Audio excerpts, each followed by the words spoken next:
حسونة والتسديد. الله الله الله الله الله. عبد الله العطار، عبد الله العطار يسجل الثالث الفيصلي في هذه المباراة بصناعة من؟ بصناعة حسون الشيخ.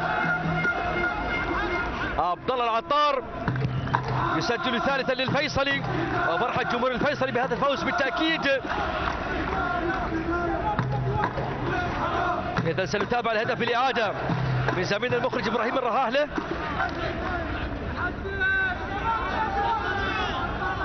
شاهدنا الهدف الثالث لمصلحة النادي الفيصلي في هذه المباراة، 3 أهداف فيصلاوية دون مقابل للشباب الحسين، وحتى الآن الفيصلي ذهابا وإيابا في الدوري. شوف حسون الشيخ بين لاعبين بهيئ عند العطار، العطار يهيئ لنفسه وبشماله داخل شباك حمدي سعيد.